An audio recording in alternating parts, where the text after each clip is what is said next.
Hey! Tambala na! At eto na sila, ang nag-iisang masugid na tagahanga ni Nicole Yala. Chris Chuper! Kasama ang nag-iisang die-hard fan ni Chris Chuper, Nicole Yala! Mula sa Mahiwagang Burnay, ang kwento.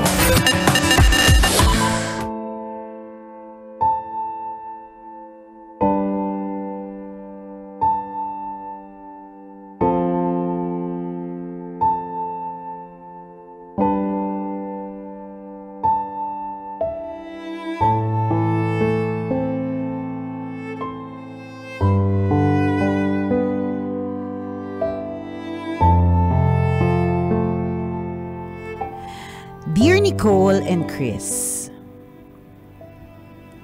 itago nyo na lang ako sa pangalang Ogie. Bilang isa akong true blue tambalerina, matagal ko nang gustong sumulat sa inyo. Ngayon lang ako nagkaoras at nagkalakas ng loob ibahagi ang aking love story na kailanman hindi mabubura sa puso at isipan ko. Nakilala ko si Ryan sa isang social Q&A site. 3 ligo lang ang lamang sa kanya ni Dennis Trillo.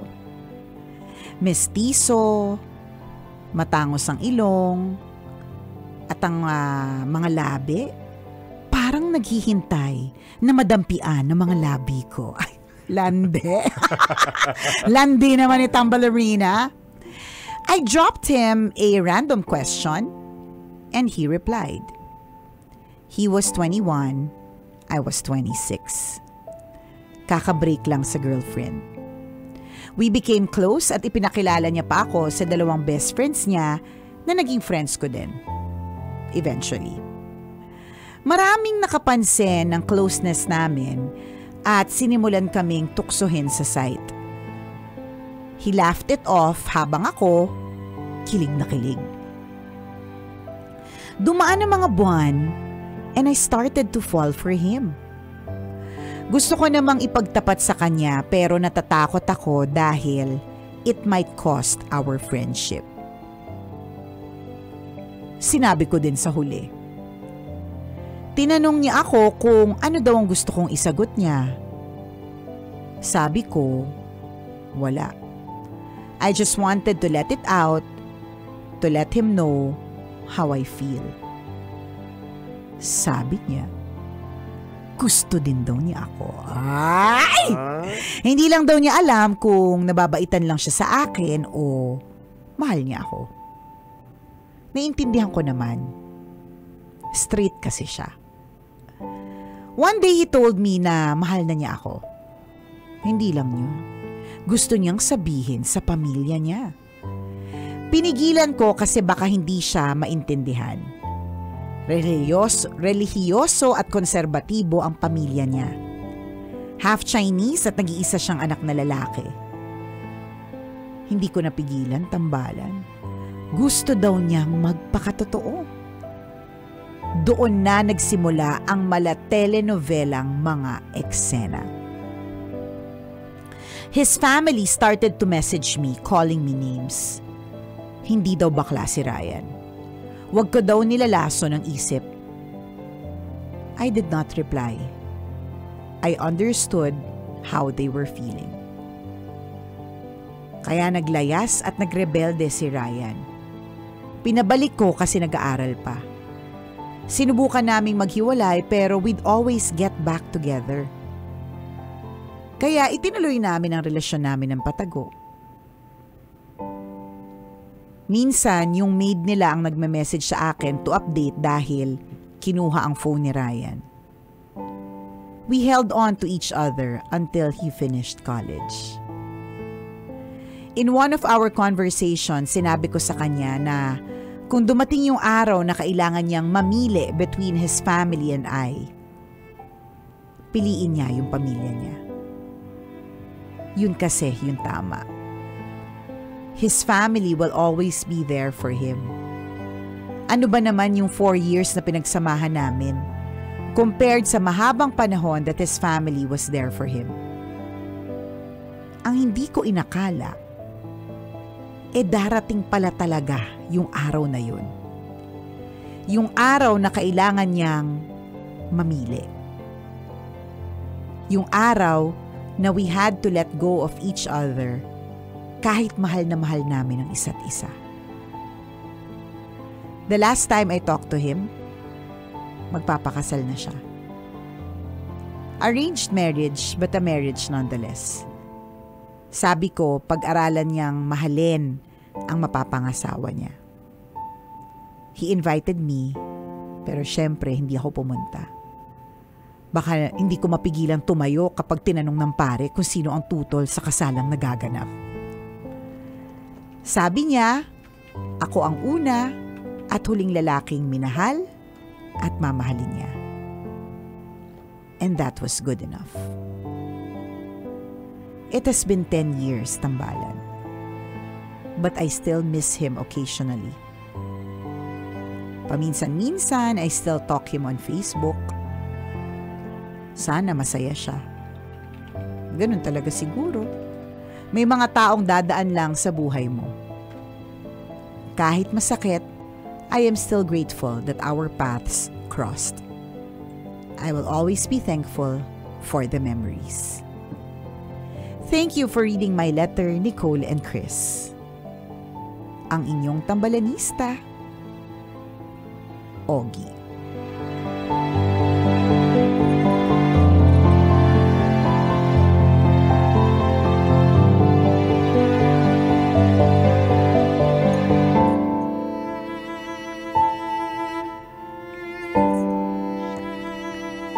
Akala ko sasabayan mo. Gusto ko kaya lang mabababo yung kante. So hanggang lip-sync na lang tayo. Hindi nga sumabay, tumawa naman. Binaboy din. Aww. Pinapaiyak mo naman si Ogie. Gusto niya lang naman daw magkwento, di ba? Ay. Hi. Hi. Hi talaga. Sana maabot natin yung kanta. Hi. Ayan, ayan na.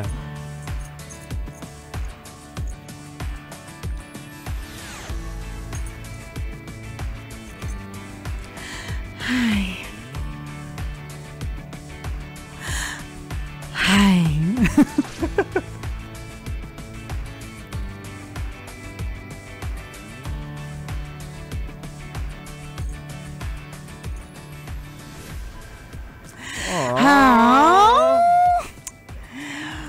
Well, ganun talaga. I-pick up natin from what Ogie said, no, na ganun talaga, masakit, pero may mga tao talagang sadyang hindi sila yung the one for us. Hindi talaga sila ang last page of our coloring book. Hindi talaga sila ang itinadhana para sa atin. Talagang sadyang dumadaan lang sila sa buhay natin for a reason, 'di ba? Iba-iba. In the case of Ogie, syempre, ito si Ryan ang iyong never after. Ay, may never after. Hindi ever after, kundi may never after. Pero naging masaya ka. Correct. I'm sure si Ryan, 'di ba? Sabi niya nga sa iyo, 'di ba, ikaw pa rin ang una at huling lalaking mamahalin niya. Kung ano man 'yung nangyari sa kanya, sa inyong dalawa, it's something that he truly treasures. 'Di ba? Yun naman talaga kasi inilaban niya 'Di ba? Hindi lang talaga ninyo parehas akalain na dadating 'yung time na kayo ay kailangang mamili, 'di ba? Na dadating pala talaga 'yung oras na 'yun. Pero in fairness to Ryan, inilaban niya talaga. So, yun naman 'yung maganda doon na inilaban ninyo parehas, nagmahalan kayo, ano man yung mga ginawa ninyo, nasarapan din kayo doon sa mga moments na yon. Na-enjoy nyo naman. Sabi mo nga, di ba, Ogie, you're thankful for the memory. So, gano'n na lang talaga. People come and go. I love you. Goodbye. Gano'n talaga.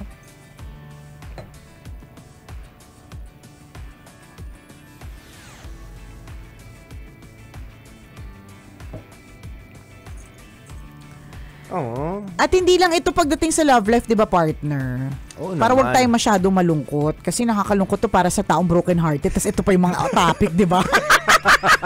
Parang para natin siyang sinampal ng 1 kilo ng coins. Alam mo 'yon? Nakapakinig pa ng Oo, tambayan, malulungkot. correct, ako. 'di ba? Sabi niya siguro parang nakikinig nga ako kasi gusto ko tumawa tapos pinaramdam naman talaga nila sa akin yung sakit, Oo 'di ba? nga. Ng heartbreak. Hindi lang ito ay hindi lang para sa mga relationships as in romantic relationships. People come and go in our lives. Jobs come and go. Yes. Diba? Your friends come and go. Friends come and go. Family members come and go. Naku, masakit talaga eh. Pero That's the reality of life. Kakayanin. Totoo yun. Akala lang natin hindi kaya yung sakit. Kasi parang ang pa eh. Alam mo yun, parang hubad na hubad yung sugat. Talagang, hindi pa naglalangib. Hindi pa talaga. So every dampi dyan, every hawak, every konting hangin. Konting hangin, mararamdaman mo yung hapdi. True, 'di ba? At sakit. Pero pasasaan pat maglalangib din 'yan. Oo. 'Di ba? Pasasaan pat gagaling din 'yan, makakatakbo ka ulit, 'di ba? Makakakilos ka ulit, 'di ba? May peklat pero magaling na. 'Di ba? Mag-dwell tayo dun sa possibilities. Your experience is a living testimony na that in reality love wins, 'di ba? So mag-dwell ka dun sa possibility na this happened in the past, mangyayari this will pa. happen again in the future. So open your doors, 'di ba? Dapat open arms ka na sino True. kaya, 'di ba? Ang bagong darating sa akin kasi ganoon naman. Tama. As we said, the people come and go. Correct. 'Di ba? Kung may umalis, malamang may bagong darating. Kung nangyari na sa iyo noon, malamang posible ulit na mangyari ngayon o sa mga susunod na araw. Tama. Don't lose hope. Hindi ko nga lang. Ma-excite ka doon. Correct. Hindi ko nga lang alam kung kung naka-move forward na siya or this is something that he just wants to, Share. reminisce, 'di ba? May mga ganun na gusto lang natin talagang balikan yung mga ganyan. May mga ganun, 'di ba, na mga arte-arte natin na gusto natin mag-drama-drama. So itong si Ogie, hindi ko alam kung ito yung moment na yun na parang arte-arte, drama-drama portion ka lang, 'di ba? Or hindi ka pa talaga naka-move forward. Kaya nga tama yung reminder ni partner na history repeats itself. Ibig Yes. sabihin na nangyari ito, may nagmahal sa'yo, napilit mo straight, Oo, di ba? na hindi mo akalain, correct, di di ba? ba? Hindi mo inakala na yung straight makakapiling mo, di ba? Hindi mo lang basta nakachat, nakasama sa site, nakatuksuhan, natikman mo pa friend, di ba? Nagpahayag ng tunay na Correct. pagmamahal. Muntik ka pang ipagpalit sa pamilya, di ba? So, Ganda talaga. ganda. Grabe. Haba Oo. kulot-kulutan. Ibang level talaga. Pang pageant, yung beauty, ganun, diba? So, kung nangyari ito, ibig sabihin, isa lang ang ibig sabihin din ito. Pwedeng mangyari ulit, katulad ng sabi ni partner, at ikaw ay tunay na kamahal-mahal. Yes. Diba? Hindi ka, may mga pagkakataon kasi kapag nahiwalayan tayo, feeling natin tayo po ay kapalit-palit. Totoo yun, feeling natin, hindi lang kapalit-palit, kapangit-pangit, Oo, di ba? yan. May mga ganun tayong feeling nagkakaroon tayo ng mga insecurities and all. Pero sa true lalo at walang halong eklavu, ikaw ay kamahal-mahal. Totoo. At And napatunayan mo na yun ng isang beses. Tama. At hindi malabong mangyari ulit yun ng maraming beses. Tama. At sana Ogie, matigil na sa stalking paminsan-minsan. Wag lang demonyohin tapos biglang mag-message ka. Parang baka makagulo Kasi baka mamaya, 'di ba, si Ryan is doing his best, 'di ba, para mapanindigan yung kanyang arranged marriage. Wag na lang, wala lang, warning lang, baka minsan bida-bida tayo, 'di ba? Akala natin makakatulong yung pangangumusta, yung pala hindi, 'di ba? Wala lang, baka lang maisip-isip mo, wag kang magpapademonyo sa ganyan pag-iisip. Hanap na lang ng ibang love life pen. Pwede naman. Kasi pwede naman, kamahal-mahal ka, tandaan mo yan, Ogie. Ganyan. Meron ka bang naging jowa partner na parang ang hirap tanggapin, no? Na maghihiwalay kayo. Parang walang enough reason na maghiwalay kayong dalawa. Kasi nagpahayag siya ng pagmamahal. Ikaw alam niyo sa sarili niyo na mahal yung isa't isa pero hindi pwede. Hindi tayo pwede pinagtagpo, pero hindi dinadhana. Kasi diba, yan, yung may naglalasing kasi ngayong oras na to. Maaga pala lasing na. Kasi ganyan Kaya yung ayaw team talaga. song niya. Ganyan yung team song niya eh. Hindi sila pwede. Diba? Bakit ganun na mahal ko naman siya eh. Ba't Diba? ganun? Diba? Ako lang, nagbabalik ako kaya lang wala akong wala akong Ako makita. parang wala eh. Na parang... Para lang ma-share sana natin kung Oo. meron ka na paano mo siya natanggap at paano ka naka-move forward. Ang moving forward ko kasi dati partner palit agad eh. Ganda! Baling kinita! Makipot! Abulin! Gustuhin! Oo! Ang sikip! Hindi nauubusan! Oo! Grabe kines! Ganda problems! Hindi na babakante! Oo! Grabe lang! Never natuyot! Sorry! Always basa! Charot!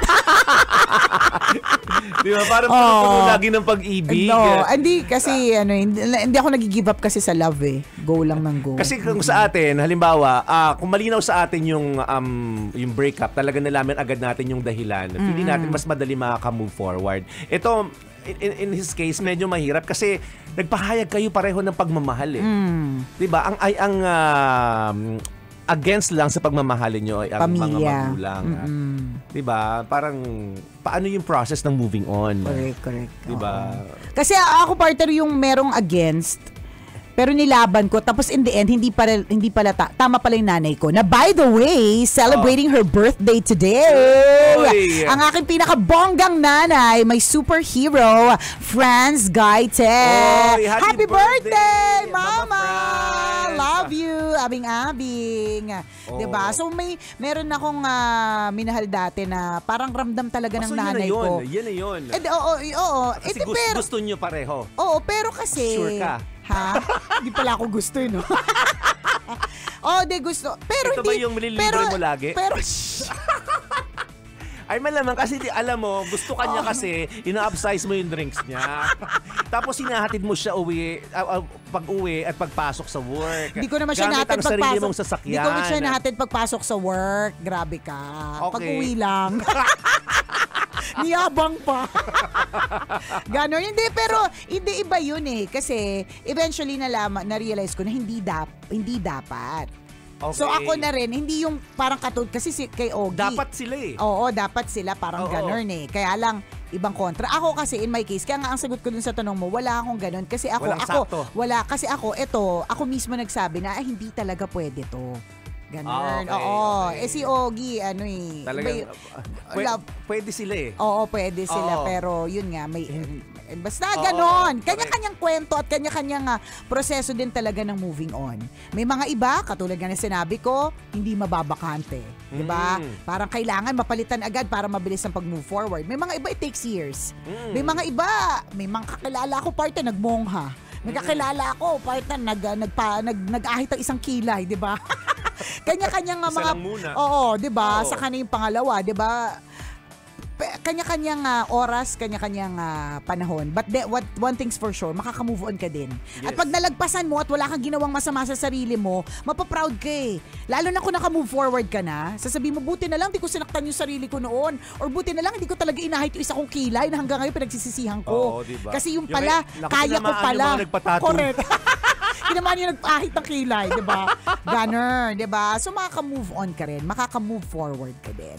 Salamat sa iyo, Ogie, for sharing your story. Muli ako po si Nicole Yala. At ako naman si Cambio King Chris Chuper. Have a feel good Tuesday!